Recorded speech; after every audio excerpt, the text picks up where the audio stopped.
Well, good evening and welcome. I was telling these guys that the music was so peaceful. I felt like it was like we were going to go get a massage or something.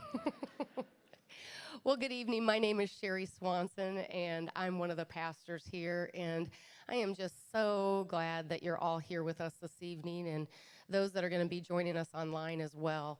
I think that this is a topic that a lot of us have on our hearts and our minds that, that we want some more information and some tools that might be able to help us and help our loved ones that just might be needing some additional assistance. So if we are wanting everyone to sign in this evening, so if you haven't had an opportunity to sign one of the sign-in sheets, I think that the folks there in the back can start handing them around. You can kind of just raise your hand, and it looks like that you've got some folks that will sign in, and we can give you any follow-up information that comes from the evening and give you any more information that you might be interested in.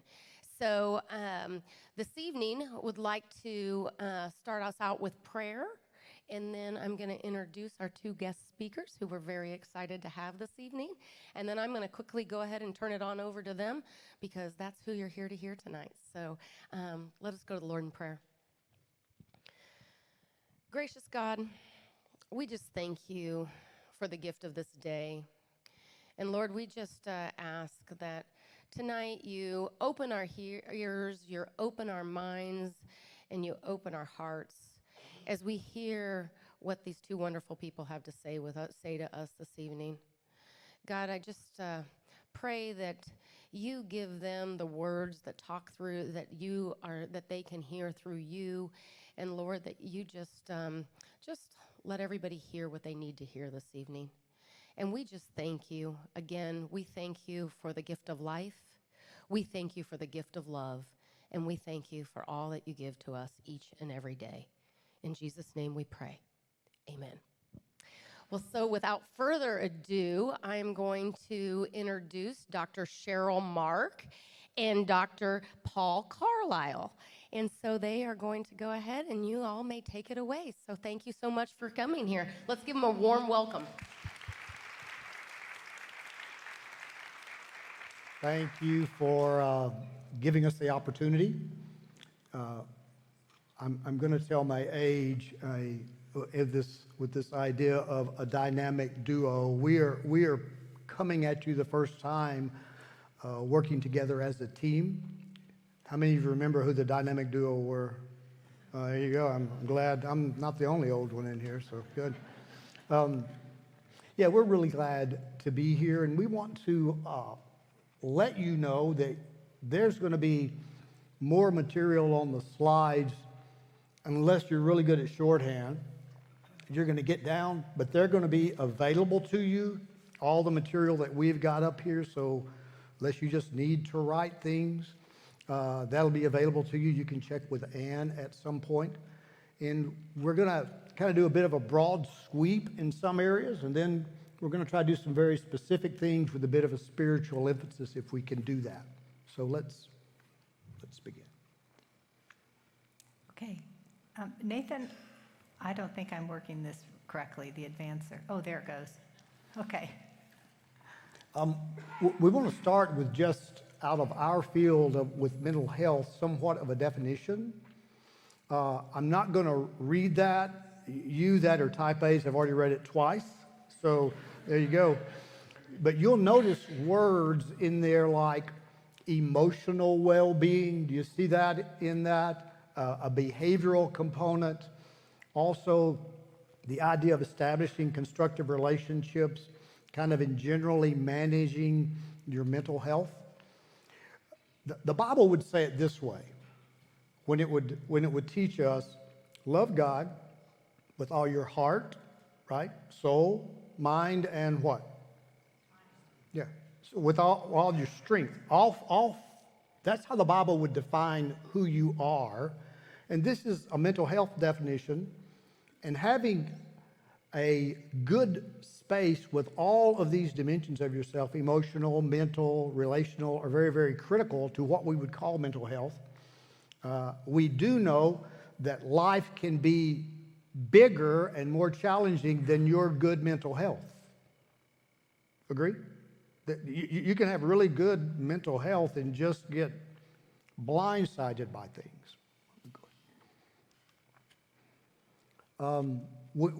We want to talk overall about calming the anxious brain. This slide, and we'll talk a little bit more in a minute, about how important, even from a research perspective, a religious community is to you, especially to your mental health.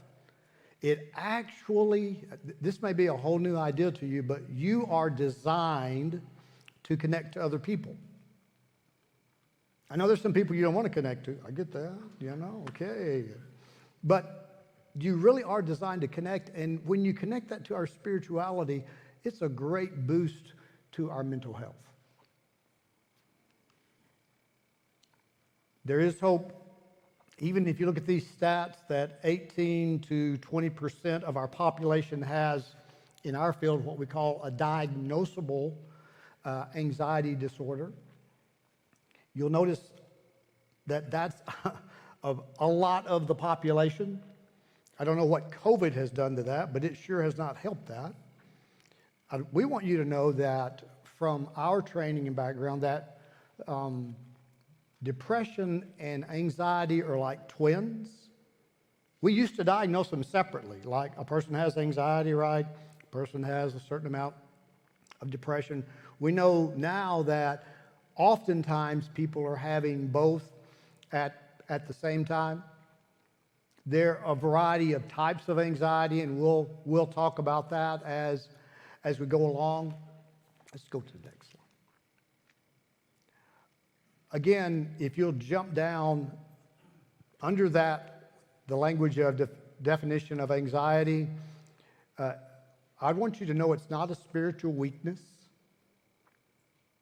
The Apostle Paul, a pretty sturdy guy, right? He said in 2 Corinthians, I think it's around chapter 11, I am anxious for all of the churches. The same word that is used in Peter when Peter says, cast all your anxiety on God, right? Because he cares for you. So it's not about spiritual weakness. If you look at the definition where it says a medical condition, that's what we're talking about tonight. We're not talking about having a difficult day. We're not talking about being stuck in traffic and getting freaked out. We're talking about something that has a medical base, and also in that definition, you're going to notice that it has to do with your physical health. And then there's a listing of characteristics. Don't elbow your neighbor to tell them that they have all of those. But a number of those characteristics, and just a quick side note of something I've read real recent, we are finding that children who go through medical procedures carry a higher distress level depending on the procedure because of the amount of stress it is to them just as a kid. We didn't think about that at one time. So, a tonsillectomy, maybe that's a little more than what we thought. Anxiety is a brain thing. You may know this just real quick. You've got a thinking part of your brain kind of up here, lower is your emotional brain. Brainstem is going to connect you to your body, or what we would call somatic. You can go to the next one. I want to give you real quick, no tests over this, right? But I want you to know what your brain looks like on anxiety. If you were to look at number 1, kind of down here in the bottom corner, some kind of threat happens. Let's say we're walking down a trail, we're having a good time, we're relaxing, we're praying, we're doing whatever, we're out in nature, and we see something black on the path in front of us. Now, I've come from Texas. Black things on the path are never good things, where I came from. They were like, find something and do something with that, right? So immediately, those senses run up into, if you look at number 2, the thalamus. The thalamus makes a decision at 50 milliseconds. If you blink, try that one. I know it's complex. Do a blink. A blink is about 400 milliseconds. This is not conscious thinking, right? You're not consciously going, wow, I better run, fight, or something. If it's considered not threatening, the thalamus throws it up to the top up there, the thinking brain, if you can see that. And the thinking brain runs at about 350 milliseconds. Now that is fast, but not like the thalamus. So that part of the brain is really good for problem solving and all that. Just a suggestion to you of what not to say to somebody. Sometimes we don't know what to say if someone's real anxious or depressed. To tell them that they need to find another way to think in an anxious moment is not going to be helpful because they're not in their thinking brain. They're down in that emotional, if you look down there, that little amygdala, that little part of the brain is like a threat detector. Always trying to look for the next thing that could go wrong. And as an anxious person myself and a pessimist, I know it's coming. Even if I can't see it, I'm going to make something up. That's how my brain, if you have a history of anxiety, the brain kind of just forecasts all the time. So part of what we're working on is that emotional part of the brain, that little part of the brain called the amygdala. Go next. Is it any surprise that negative things Velcro to your brain? I mean, get stuck. Positive, you'll see the word up there, Teflon. Your brain has a negativity bias because that emotional part of the brain, as you'll see there in the second bullet, when that emotional brain takes over, it pushes the thinking brain aside. And that emotional brain, until it's calm, the thinking brain is not going to come back online. And if you've ever had a good argument with somebody and you've got your heart up and your lungs up and all that, it's going to take you 20 to 30 minutes to get back to your thinking brain. So you're not going to be productive in a conflict, right? So if you're up in that emotional brain, well, that brain wants you to survive, to make it. That's the goal. Survive. Does not care if it's hard, doesn't care if you're depressed, doesn't care if you're anxious, just wants you to survive. So that's why there's a bit of a negativity bias. Go ahead. Okay. Now the smart one will speak. Here we go. So anxiety is a disorder of attention.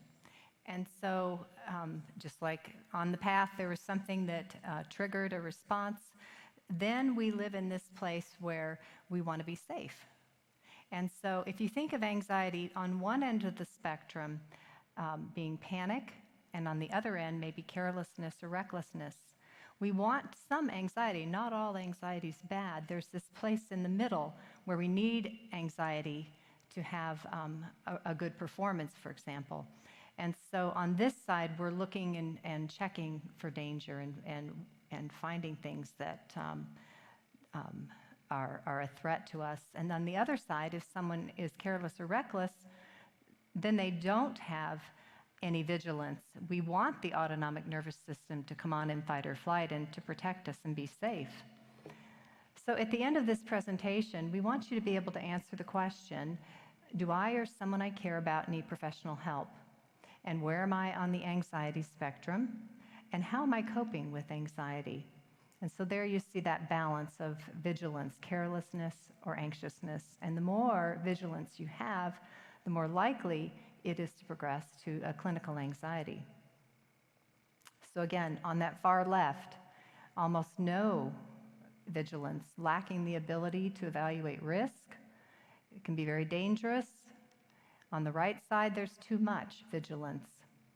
And you can read the rest of that when you get the slides. And what's important to know, though, is that you do need some vigilance because it can keep you safe and help you avoid danger. However, too much of it will interfere with life. There is that sweet spot in the middle, that balance place where caution doesn't block enjoyment of life. And you have the ability to balance that appropriate concern with hypervigilance. Real quick, I've got in my home, and Cheryl knows this and understands this, I've got a 18-month-old and a 3-year-old and a 5-year-old. So I sort of get to developmentally learn things every day that I was taught at one time. The 3-year-old needs a better amygdala. I mean, he thinks he's iron-proof, you know? I was trying to tell him, I mean, he understands hot, he just doesn't believe I'm right. You know what I'm saying? He needs what Cheryl was saying. They need a certain amount of that amygdala to go, not so good. That's why if you're a teen, you can cover up your ears if you want. But developmentally, teens get so much of this dopamine chemical that's sort of risk-taking, and it can feel good and feel fun that it sort of overrides the emotional amygdala system. So developmentally, we kind of move along in different paces. What you have on the slide before you is what we as clinicians look at when we're looking at anxiety. We don't look at just one particular type of anxiety. You can see up there the number of types of anxiety that we would look at. Some of them you may be familiar with, OCD, PTSD, or some of the others along the way. I want to give you just a quick look at generalized anxiety. It makes up of the 20% of people that in our nation that have anxiety, right at 8% are going to have generalized. So if you wanted to kind of educate yourself on something, look at these characteristics. They're going to be a little more common. Worry about everything. My grandmothers had a phrase in Texas. They would not talk about worry or anxiety. They would say, I have a case of nerves. That's what they're saying. And I thought, I have no idea what that is, but it doesn't look fun, you know, at all. So they would be these worriers. I had one grandmother that wanted to put 3-inch foam outfits on us so we wouldn't hurt ourselves when we went outside. You know, we lived in the country. It was just easily generalized anxiety. Sorry, ladies, you are in this category a little more. It's actually more than a bad day. If you notice there at the bottom, before we looked at symptoms, it's often diagnosed by a physician. Now, we can do some of that, but frequently it's the physician. Feeling tired for no reason. My doctor told me the reason I feel tired for no reason is I'm 65. He said, it's tough, dude, you know. I'm going, where is Red Bull when you need it? You know, that's what I'm wondering. So literally the emotional brain can exhaust your physical resources when you just have it running all the time. Headaches, muscle tension, trembling, twitching, being irritable, sweating, nausea. You can see the list. A clinician could help you focus in on the specific ones. You wouldn't necessarily have all of those. You can go ahead, Cheryl. Treat it in a number of ways. Of course, a safe relationship, we would always say that. I think that's the hardest thing about that I had when I went to a therapist, and I always keep a therapist in my back pocket because the work I do is pretty important and I want to stay in a good place. So that safe relationship is important. There's a cognitive therapy that's going to focus on your thinking. We're going to hit a little bit more of that a little bit later. Exposure therapy has a little bit more to do with you imaging what it is that's so difficult or so hard. Did you know that just deep breathing helps? If you're in your emotional brain, you're going, how can I deep breathe? You know, I mean, how are we going to pull that off? Deep breathing will literally slow your heart. Your heart has a lot of communication with the brain, and it will ease the emotional brain. That's it. Okay. They look like they had enough. Okay. All right. Other kinds of anxiety, panic attacks. And those are most often diagnosed and seen in the emergency room because the symptoms come on suddenly and it feels like a heart attack and your heart rate increases, your breathing changes. Again, more often found in women than men, and it often starts in late teens and early adulthood. And the reason it's seen in the emergency room and diagnosed there is just because it is so life-threatening. And the symptoms are real. It's not in your head. They're very real symptoms, very uncomfortable. And there is treatment for panic attacks. Again, the cognitive restructuring, focusing on your thoughts. Most of it is the fear of having another panic attack. There's physiological help with medication and behavioral interventions. Again, the deep breathing, relaxation, working on interoceptive exposure and what that internal experience is like, and then working on in vivo exposure, which would be really facing the fears out in the real world. And again, as Paul said, what's really important to remember is this is in the context, the treatment is within a safe relationship. Phobias are another form of anxiety, and it's something that becomes linked with a really profound fear. It often starts in childhood. And you find that people that have a specific phobia are able to avoid it and work around it, many of them over 100. However, when someone has a social phobia, which is known as social anxiety disorder, this becomes very challenging. It's often hidden, and this is when people fear humiliation or being judged, and so there's a lot of isolation with social anxiety disorder. Again, there's treatment for phobias. Again, two elements, whether you have group treatment or individual treatment. There's the cognitive restructuring, helping with those negative thoughts and runaway thoughts, and then guided exposure and really confronting what is feared. And this can be done imagining things, or it can be done really with real exposure to what is terrifying. Obsessive compulsive disorder is where there is that thought life under siege. People have rituals to control the thoughts. And so the compulsions become very distressing and time-consuming and get in the way of life. There's also treatment for that, again, with exposure therapy and cognitive restructuring therapy. And PTSD, we won't go into that, another form of anxiety. It's now under the trauma and stressor-related disorders in the DSM-5. But it is a life that is lived in a state of increased arousal, lived in fight or flight state, and there is help for it. We'll talk a little bit more later about havening and EMDR and neurofeedback and some of those other brain-based treatments for PTSD, in addition to cognitive therapy and prolonged exposure therapy. This is not news for you, but anxiety produces its own type stress response. And an early onset, a person can feel, let me tell you what I would have experienced. It's a type of pain that's unique when you have high-level anxiety, because if you're an adult, you're going, I shouldn't be anxious. And your brain's going, but we are. And people can say, don't be anxious and so those things, but your brain is activated at that point. And if people aren't clear on what they're dealing with in a medical brain sense or a physical sense, they can begin to try to calm themselves in ways that are not going to be in the long term helpful. It's very understandable why we're trying to get relief. Alcohol, drugs, whatever it is, spending.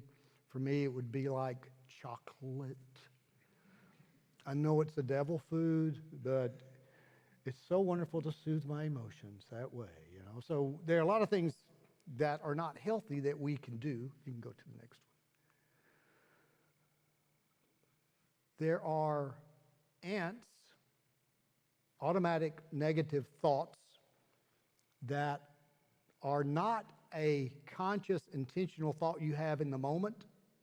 But if you look down a little bit on this slide to the opposite side of the ant, you'll see some of these really core type thoughts. I'm not worthy. I know if you are working with people, whether in the workforce or here at the church or in any place, you know people struggle a lot with feeling okay. Even when we have God. Even when we have friends, we can still struggle with that, or I'm not able, or I'm not competent, I'm not enough, I'm all alone. Those are very, very core beliefs. Actually, they're established pretty young, I believe. And they begin to shape the life. So trying to identify and work at that level is a very effective way to begin to address anxiety. So those automatic negative thoughts, in that work and being effective in addressing them, we want to interview them. And Dr. Daniel Amen, who's a psychiatrist, coined the term ANTS, for automatic negative thoughts. And so that would be that all or nothing thinking. Am I comparing myself to others? Am I seeing only the bad in a situation? There's predicting the future and negative outcomes, blaming, mind reading. It's important to interview those and then to say to yourself, does this make sense? Can I believe this? And can I know it's true? Can I absolutely know that it's true?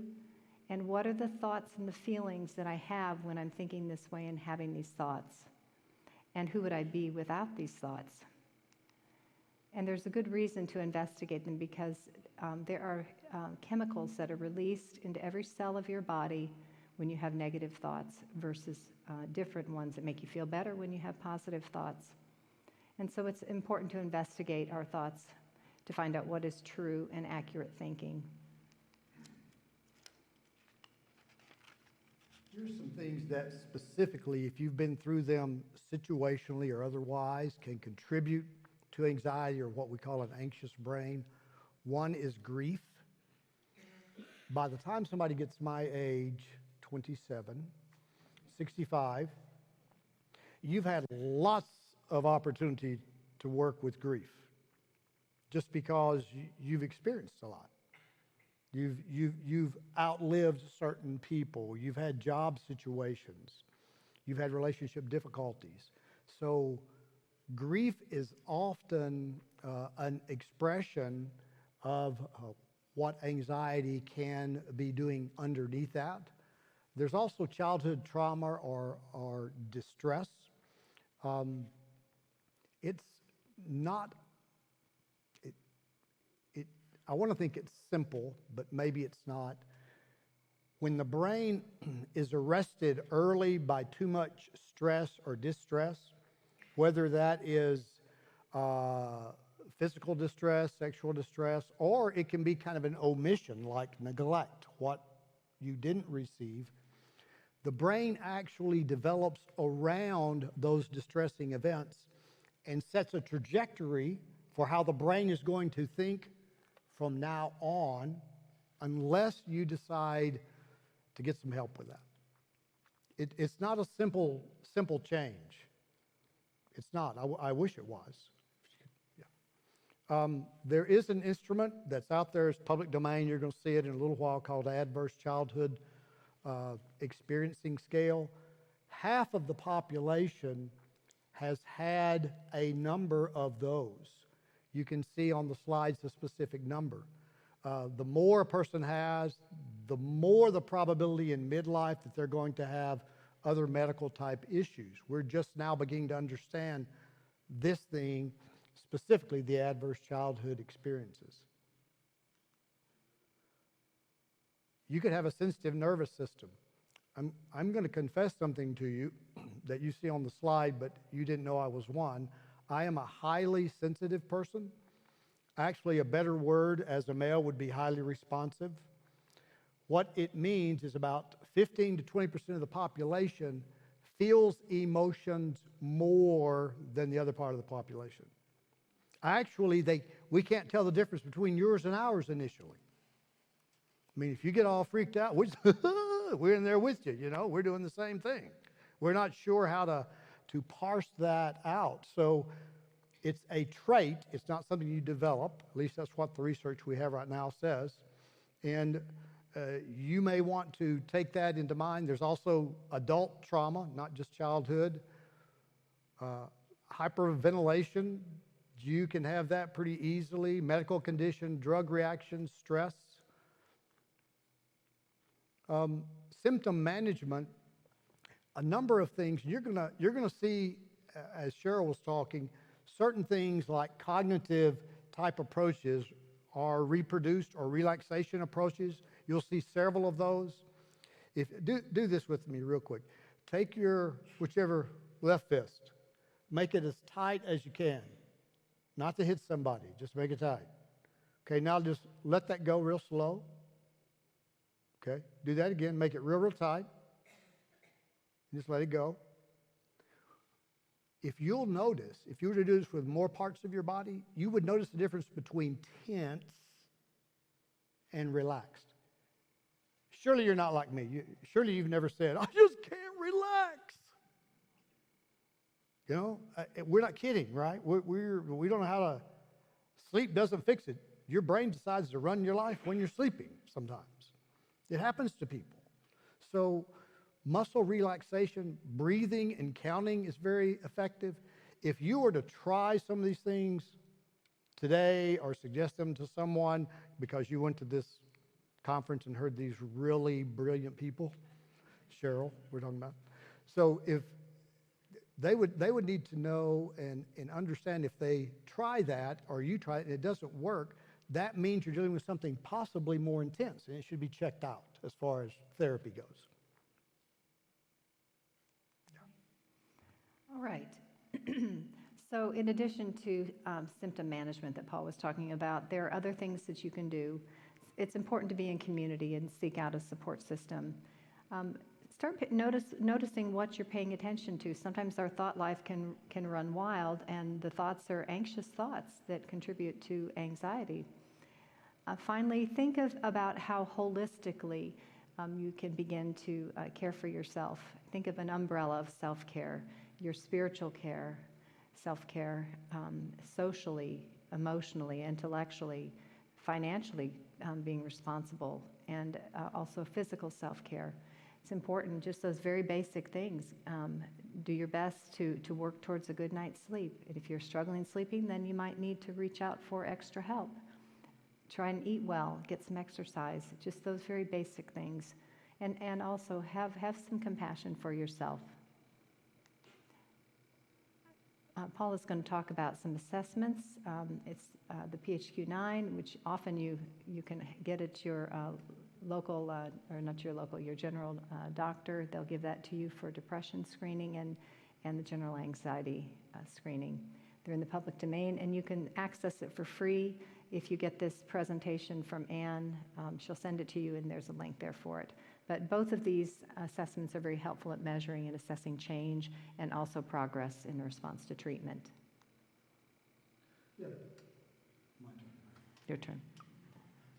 Thank you very much for your PHQ-9 is just a common instrument, as she said, that doctors will often use. We'll show you somewhat of a clip of it. You will have it in the slides. And it is giving you the characteristics that a medical doctor would look at to determine if someone was depressed enough to be treated medically, meaning whether that is medication or referral to counseling. There's a certain way that they assess that. And you can look at that, you can look at those characteristics and begin to check off if you've ever been there or if you've got a friend or someone you want to encourage in that sense. That's the simplest instrument to use. The, is it GAD is next? There's what it might look like, but you can get a copy of that from Anne. Yeah. The general anxiety disorder, a lot of information there about that. What you're going to see on the instrument, if you can go ahead and flip there, you're going to see what the researchers are looking at as they're trying to define it. It helps to know what you're dealing with. I mean, it's really good to know, no, I'm not depressed, I'm not discouraged, I'm kind of in between. The way these things are measured is it has to do with the intensity of your symptoms. Say 0 is no symptom, 10's like really high. Say you're staying at a 10 for 2 weeks, so that's length of time, right? That's pretty intense. Well, that means you need a different type of care. If a person is less intense and it's only an hour, that's somewhat episodic. Those are very different ways, but these instruments will give you some ideas about that. I think we have one more. Perceived stress scale, again, you can look at that to kind of give some information about how that's assessed, and you'll have access to that as well. Adverse childhood experiencing scale is actually 10 questions. If you could jump to that. Yeah, those are easy to read right there. We tried to get it on a sheet for you, and we couldn't. But we got it on there, but it's hard to read. There'll be things like, were you ever hit? Were you ever threatened? Were you ever touched inappropriate sexually? Was there a divorce? Did someone was an alcoholic or drug user in the family?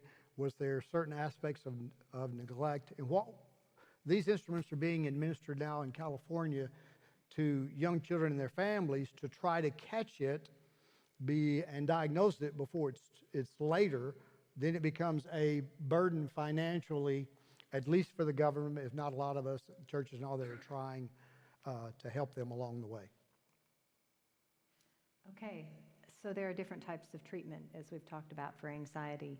There is symptom-focused work where we focus on just managing symptoms with breath work, progressive muscle relaxation, and thought stopping with ants, recognizing your automatic negative thoughts. And then there is the deeper work that Paul talked about in the core beliefs that often start very young, and they are fixed. They are not fixed. And so then there's relationship-focused work. And so the core beliefs that are shaped by our early experiences can be changed. And they're also shaped by current relationships. The therapeutic relationship is very helpful in bringing about change and healing in a person's life. And counseling can help someone achieve that secure relational base where then they can go out into the world and have more healthier relationships and connections. So if your anxiety is driven by relationship concerns or maybe negative core beliefs like those we talked about, like I'm not enough, I'm not good enough, I'm not worthy, those type of things, if those drive your anxiety, you'll need to address those core beliefs and work through that for healing.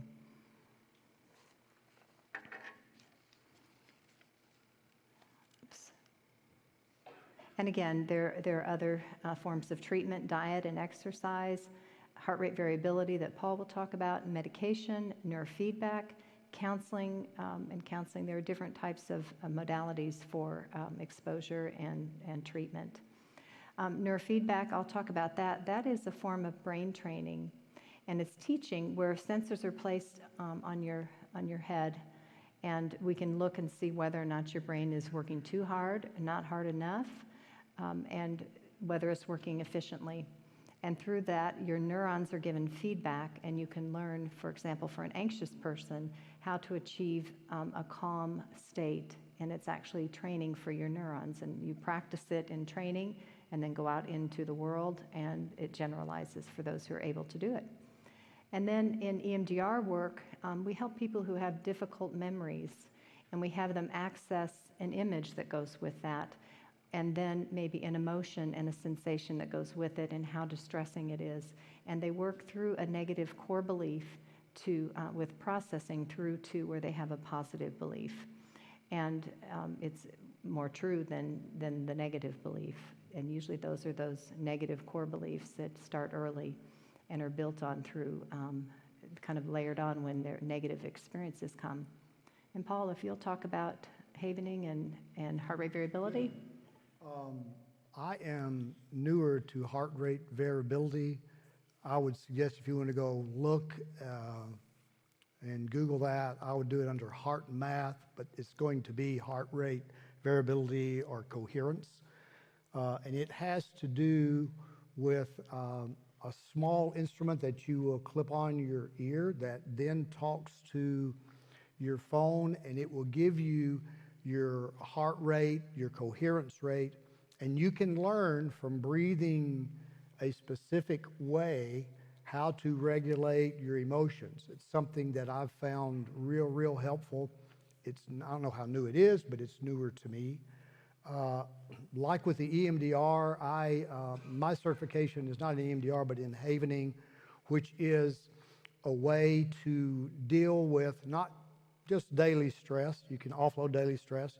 Can also build some resilience for stressful days.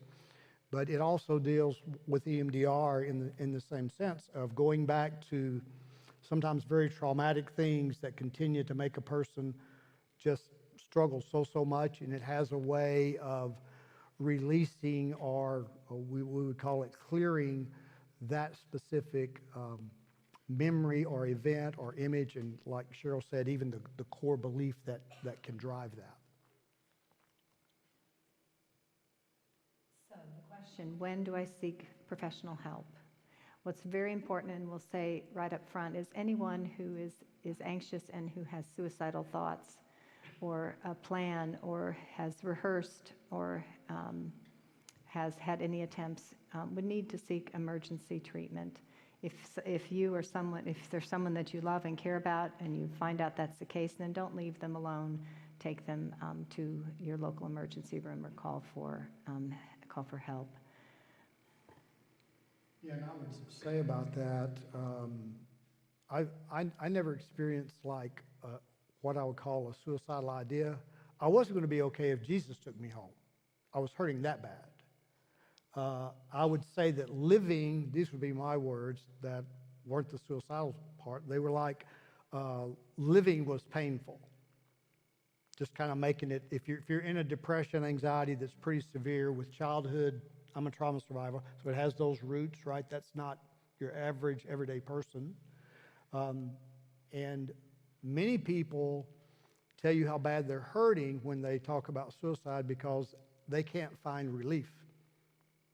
And relief is a way for them to get rid of the suicide. I mean, a healthy, good, things we've talked about, relief, not harming themselves. It also talks a little bit about the depression piece. We've mentioned that. Do you want to cover anything else on that? Yeah, you can all read that.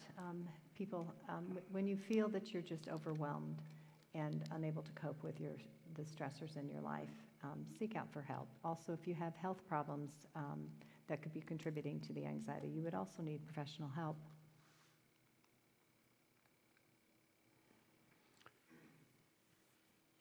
Here are some questions you can ask.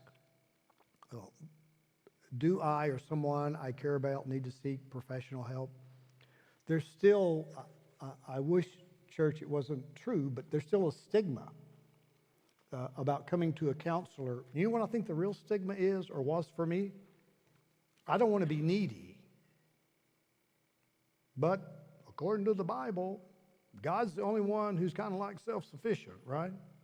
I mean, he's got his stuff together. He's a self-actualizer. Nobody else does that. The rest of us are going to hit times when we're going to need help. Where would you see yourself on the anxiety spectrum? You remember Cheryl talking about the high and the low part of that? Or someone that you're trying to care for? Because you can always, in caring for another, say, have you considered a professional? I know Cheryl does this, and I do this. We will do a short phone call just trying to connect with the person if they want to see if they would fit with us. So there are things that you can do, even suggesting to them to see a counselor. How am I coping with anxiety? If you're having anxiety once a month, that's very different than having it 24/7 for 2 weeks, right? Think about the longevity of it in that sense. And so many times people come in for work and they'll say, well, how long is this going to take? If you're working at the symptom level, then often it's 12 sessions. You're learning some new tools, and it'll take some time for those to be established and for you to get some relief from it. But if there are core beliefs that are involved, then those interventions take longer. And again, if there's a relationship focus that's causing anxiety and concerns, then that may lengthen the time of your treatment. How to start? It's simple to say, but to ask for help. I didn't want to ask for help because I was in a position of leadership in a religious organization, and it wasn't well understood. It's like, I don't know how we overlook things in the Bible, but we kind of do, There are people in the Bible that literally want to die. Have you run across these people in the Bible? They're going like, Moses told God, if I have to keep leading these people, I just want to die. You can kind of get that with people, right? I mean, he's saying that. We have Elijah that after that big movement of God and with the idols and all that stuff, he wants to die. I mean, there are very severe cases that wouldn't be what we call clinical depression, because they didn't have those words back then, but it's very severe. Paul said in Corinthians that I despaired of life. It's just a simple phrase, but it means despair is hopeless. It's hard to see them that way, but it's a part of being human, what you run into. So asking for help. You've got Ann, and you've got ministries, and you've got pastors. You've got people around you, and then hopefully there are referral sources for them. But please don't. I wish I could tell you not to live with the pain. I know people do. If it's something that's disrupting your family life or your social life or your church life or your work life, it's too much. It's kind of hard to admit sometimes, but it's just too much. You put like 18-wheeler load on an S10 pickup, right? You're just going to burn the thing up. That was a redneck illustration, just so y'all would identify that one. I was giving you credentials for being from Texas at that point.